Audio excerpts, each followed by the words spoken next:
राधा स्वामी जी, आज की जो साखी है, एक भाई ने अपनी जुबानी बताई कि उनके साथ क्या क्या हुआ, मालिक ने उनकी कैसे रक्षा की और वह बाबा जी पर कितना भरोसा करते थे। एक भाई था, वह कहने लगा कि हम बहुत ज़्यादा गरीब थे।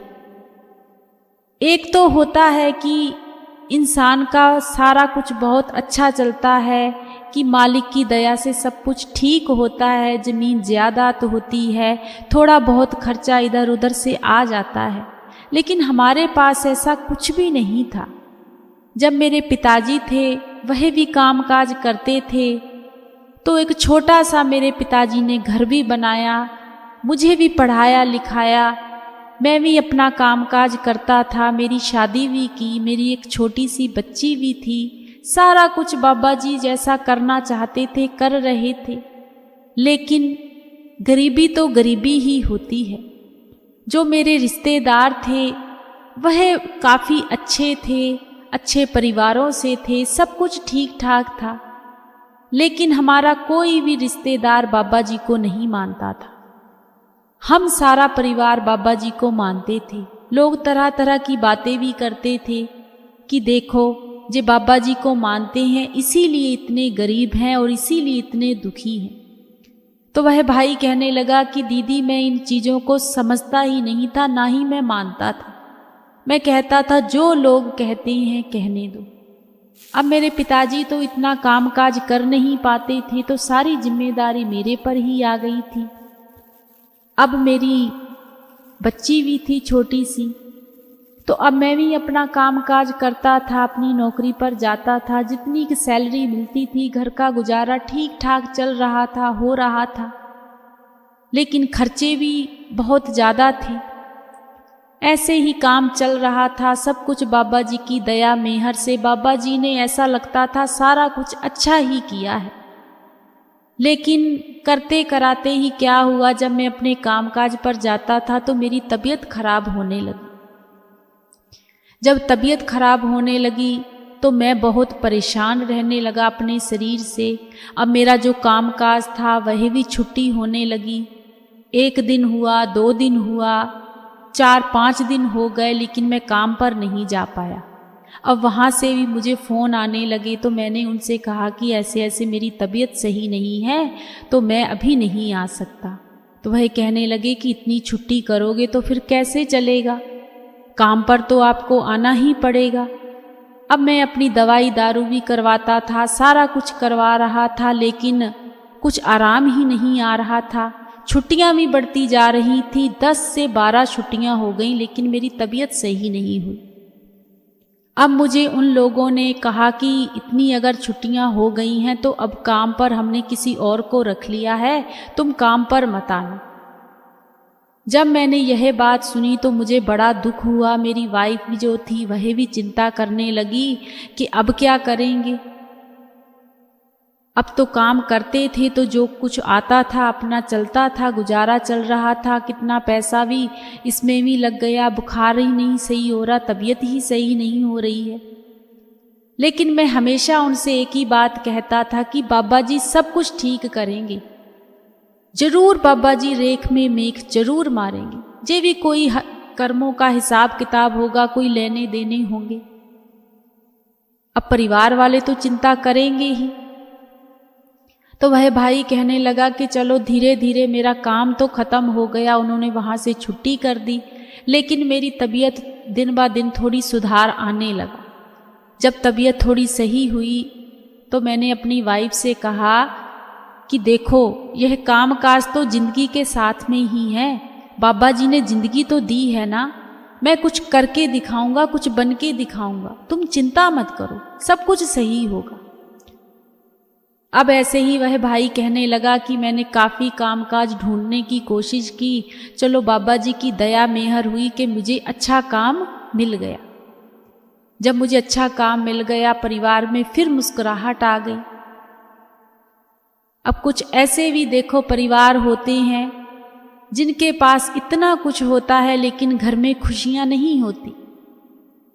बैंकों में भी पैसा होता है, घरों में भी पैसा होता है, सारी सुख सुविधा होती हैं, बाहर एक गाड़ी छोड़ 10-10 गाड़ियां खड़ी होती हैं, लेकिन मन में शांति नहीं होती। और ऐसे भी परिवार हैं जिनके पास ना कोई ज़मीन होती है, ना जायदाद होती है, सिर्फ एक नौकरी है, वो भी कोई सरकारी नहीं, आज है कल नहीं, इसका कोई भी कुछ कह नहीं सकते हम। तो वही भाई कहने लगा कि मेरे पास तो बस मेरा परिवार था, माता पिता, मेरी वाइफ और मेरी छोटी सी बच्ची, वही मेरी खुशियाँ थीं। सबसे ज़्यादा खुशी मुझे इस बात की थी कि मेरे साथ मेरे प्यारे बाबा जी हैं, मेरे सतगुरु हैं। और मुझे हर टाइम दीदी ऐसा भी लगता था कि बाबा जी हर टाइम मेरे साथ साथ रहते हैं। जब भी मैं घर से निकलता हूँ, कोई कामकाज करता हूँ, वह मैं नहीं कर रहा, मेरे गुरु कर रहे हैं। जब मेरी बहुत ज़्यादा तबीयत भी खराब हो गई थी तो मैं बहुत चिंता करता था, लेकिन बाबा जी पर मुझे पूरा भरोसा था। और सबसे बड़ी बात कि मैं भजन सिमरन पर पूरा टाइम देता था, चाहे कितनी भी क्यों टेंशन ना हो, कितनी भी मेरी तबीयत खराब क्यों ना हो गई हो, मैं भजन सिमरन पर टाइम देता ही देता था। अब जब मुझे दूसरा काम मिल गया, बहुत पहले से भी अच्छा काम बाबा जी ने दी, जब मुझे अच्छा काम मिल गया, वहाँ सैलरी भी थोड़ी ठीक थी, तो मैं अपने कामकाज पर जाने लगा। वहाँ के जो लोग थे वह मुझे मेरा काम देखकर मुझसे बहुत ज़्यादा खुश हुए। अपनी बाइक पर मैं काम पर जाता था। एक दिन मैं रात का समय था, तो मैं रात को ही अपने परिवार से कहने लगा कि सुबह ना मैं काम पर नहीं जाऊँगा, मेरा ना कुछ मन सही नहीं लग रहा। तो वह भाई कहने लगा कि मेरी वाइफ जो थी वह फिर चिंता करने लगी, क्या आपकी फिर से तबीयत खराब हो रही है? अगर फिर से तबीयत खराब हो गई तो काम ये भी छूट जाएगा, हम कैसे अपनी ज़िंदगी का गुजारा करेंगे? मुझे तो इस बात की समझ में नहीं आती, ना हमारे पास कोई प्रॉपर्टी है, ना कोई खेती है, ना कोई कुछ भी नहीं है, ना ही आपकी कोई सरकारी जॉब है, सिर्फ और एक सिर्फ प्राइवेट नौकरी है। अगर आज होती है तो पैसा है, अगर नहीं है तो कुछ भी नहीं है हम लोग। तो वह भाई कहने लगा कि तू चिंता क्यों कर रही है, मेरी तबीयत ठीक है, बस कभी कभी मन नहीं करता इंसान का जाने का। अब वह जो बच्ची थी, वह भाई कहने लगा, मेरी बच्ची भी कहने लगी कि नहीं पापा, आप काम पर जरूर जाओ, काम पर तो जाना ही है। अब सुबह हो गई। जब सुबह हुई तो वह भाई कहने लगा, मैंने अपने परिवार से कहा मेरा ना आज सच में काम पर जाने को मन नहीं कर रहा, लेकिन मेरी वाइफ ने, मेरे माता पिता ने, सभी ने कहा कि नहीं छुट्टी मत करना, अगर एक भी छुट्टी कर ली ना काम खराब हो जाएगा। अब वैसा ही हुआ। अब वह भाई कहने लगा कि मैं काम पर चला गया, काम काज मैंने किया, सब कुछ किया। जब मैं शाम को वापस आ रहा था, मुझे नहीं पता कि क्या हुआ क्या नहीं हुआ, मोटरसाइकिल ऐसी आके एक गाड़ी में आकर उसकी टक्कर हो गई और मैं दूर जाके एक खेत में गिरा। और मोटरसाइकिल का अगला जो हिस्सा था, उसके टायर वगैरह, अगले जो भी स्टीयरिंग वगैरह जो कुछ भी थे, उस मोटरसाइकिल का कुछ भी नहीं बचा। और मैं जब खेत में गिरा तो सिर्फ मेरी हाथों बाजू पर चोट लगी और थोड़ी सी मेरे पैर पर चोट लगी, ना सिर पर ना कहीं, मुझे कहीं भी कोई भी चोट नहीं लगी। हाँ, मेरे पास फोन था, उसमें खरोच वगैरह आ गई, वह बंद हो गया, वह स्टार्ट चालू ही नहीं हो रहा था, लेकिन मोटरसाइकिल का कुछ भी नहीं बचा। वहां पर जो लोग थे उन्होंने देखा, वो मेरे पास आए, तो मैंने कहा कि मैं बिल्कुल ठीक हूं, मुझे कुछ नहीं है। तो वह मेरे हाथ और पैरों को देखने लगे, तो मेरे हाथों में थोड़ी सी खरोच आई थी, पैरों में थोड़ी सी खरोच आई थी और कहीं कुछ नहीं। लेकिन सभी कहने लगे कि यह मतलब गुज्जी चोट होती है, कभी कभी अंदरूनी चोट हो जाती है, आप डॉक्टर के पास चलो। तो वह कहने लगा भाई मैं बिल्कुल ठीक हूँ, मुझे कुछ है ही नहीं। तो वह सारे कहने लगे मोटरसाइकिल का तो कुछ भी नहीं बचा। तो वह भाई कहने लगा, मैंने उनसे कहा कि किसी तरीके से ये मेरी मोटरसाइकिल और मुझे मेरे घर तक पहुंचा दीजिए।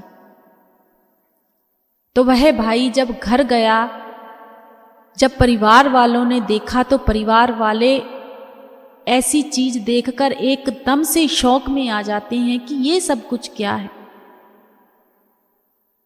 तो वह भाई कहने लगा कि मैंने कहा कि कुछ नहीं है, ये तो मेरे बाबा जी की रहमत है, उनकी दया मेहर है। आज तो ये मोटरसाइकिल ऐसे आई है ना, यहां मेरी अर्थी भी आ सकती थी, लेकिन जिसके ऊपर पूरा साईं होता है उसे कोई नहीं मार सकता, कोई भी नहीं मार सकता। जब वह भाई घर आया, उनकी जो पत्नी थी, बच्ची थी, माता पिता थे, उनकी आंखों में आंसू और एक ही बात किए जा रहे थे। आप सच कह रहे थे कि आज कह रहे थे कि मैं नहीं जाऊंगा, नहीं जाते तो अच्छा था। तो वह भाई कहने लगा कोई बात नहीं। अब उस भाई ने क्या किया, अपनी वाइफ से कहने लगा कि ऐसा है, मुझे हल्दी में दूध में हल्दी डालकर दो, और जो मेरी चोटें वगैरह लगी हैं उस पर उन्होंने साफ सफाई करके अपना जो भी ट्रीटमेंट करना था वह करवाया। परिवार वाले कहने लगे डॉक्टर के पास चलो। वह भाई कहने लगा मुझे कुछ है ही नहीं, डॉक्टर के पास तो मैं मोटरसाइकिल को लेकर जाऊंगा, मतलब कि मैकेनिक के पास। वह भाई कहने लगा मैंने वह बात मजाक में ले ली कि मेरा परिवार खुश रहे, इन्हें कोई चिंता ना हो। और वह भाई कहने लगा कि मेरी जो वाइफ थी वह कहने लगी खाना खा लीजिए। मैंने कहा नहीं, पहले तो खाना खाऊंगा मैं भजन सिमरन का, जिसके बलबूते पर आज मैं जिंदा हूं। लोगों ने मुझे इतना कुछ कहा। वह भाई कहने लगा कि दीदी जब मैं बीमार हुआ था ना, तब भी लोगों ने मुझे कहा कि तुम्हारे पर किसी ने कुछ किया करा दिया है, तुम तभी इतने गरीब हो, देखो तुम्हारे रिश्तेदार कितने अमीर हैं, तुम्हें तुम्हारे घर में कोई ऐसी चीज है, कोई जगह है, कोई ऐसा लोगों ने कुछ किया हुआ है। लेकिन वह भाई कहने लगा मैंने कभी किसी पर भरोसा नहीं किया। मैं हमेशा यही कहता था कि उस गुरु से भी बड़ा कोई है, उस गुरु की ताकत से भी बड़ा कोई है। जब जन्म देने वाला गुरु है, पालने वाला गुरु है, सांसें देने वाला गुरु है, रहमत करने वाला गुरु है, कर्म बनाने वाला गुरु है, तो करना कराना क्या होता है? यह भी तो गुरु के हाथ में है, वह तो कुछ भी कर सकता है। तो वह भाई कहने लगा मैंने कभी किसी पर भरोसा नहीं किया, और उस दिन भी मैंने कहा कि खाना खाऊंगा तो पहले भजन सिमरन का, क्योंकि उसी से ही सारा कुछ है। वह भाई कहने लगा मैंने सबसे पहले भजन सिमरन किया, जितना भी टाइम देना था देकर, उसके बाद मैंने खाना खाया। अब खाना खा के सो गए। वाइफ बहुत चिंता करने लगी कि अब तो मोटरसाइकिल भी टूट गई है, लगता ये भी नौकरी चली जाएगी, अब कैसे काम पर जाओगे? तो वह भाई कहने लगा कुछ नहीं होता, सब कुछ ठीक होगा, ये मोटरसाइकिल भी ठीक होगी, मैं काम पर भी जाऊंगा। अब जब सुबह हुई तो वह भाई अपनी मोटरसाइकिल को एक मैकेनिक के पास लेकर गया, जहां पर वह काम करता था। वहां पर फोन करके कहा कि ऐसे ऐसे शाम को मेरा एक्सीडेंट हो गया था, तो मेरी बाइक का कुछ भी नहीं बचा, काफ़ी टूट चुकी है, तो मैं इसलिए काम पर नहीं आ सकता आज। वह बहुत अच्छे लोग थे, उन्होंने कहा कोई बात नहीं, अब आपको तो कोई चोट तो नहीं लगी, आपको कोई परेशानी तो नहीं हुई? तो वह भाई कहने लगा मैं बिल्कुल ठीक हूँ। तो वह भाई कहने लगा कि वहाँ जो काम करते थे उन्होंने खुद कहा कि बताओ कितने पैसे लगने हैं, मोटरसाइकिल हम सही करवाते हैं। तो वह भाई कहने लगा कि कंपनी वालों ने मेरी मोटरसाइकिल सही करवा दी। मैंने कहा कि ये देखो बाबा जी सब कुछ करते हैं। जब मोटरसाइकिल ठीक हो गई, सारा कुछ ठीक हो गया, वह भाई 2 दिन काम पर नहीं गया। तीसरे दिन वह भाई काम पर गया। काम पर भी कैसे जाता था? सुबह 5 बजे उठकर उस भाई को जाना पड़ता था। काम भी काफी दूर था। शाम को भी बहुत लेट आ पाता था। जब शाम को आता था तो अपना भजन सिमरन करता था। भजन सिमरन में वह भाई नागा नहीं डालता था। सब कुछ ऐसे ही चल रहा था। एक दिन वह भाई भजन सिमरन पर बैठा हुआ और बड़ी खुशी खुशी वह भाई कहने लगा, मैं उठा। मैंने अपनी वाइफ से कहा कि तुम्हें पता है हमारे अब दिन बदलने वाले हैं। तो मेरी वाइफ कहने लगी, अच्छा क्या कोई प्रॉपर्टी नाम होने वाली है? क्या कुछ पैसा वगैरह मिल गया है? वह भाई कहने लगा, ऐसा तो कुछ भी नहीं हुआ, लेकिन दिन बदलने वाले हैं, मैंने तो ये कहा है। अब बाबा जी देखना हमारे घर में खुशियां ही खुशियां लेकर आएंगे।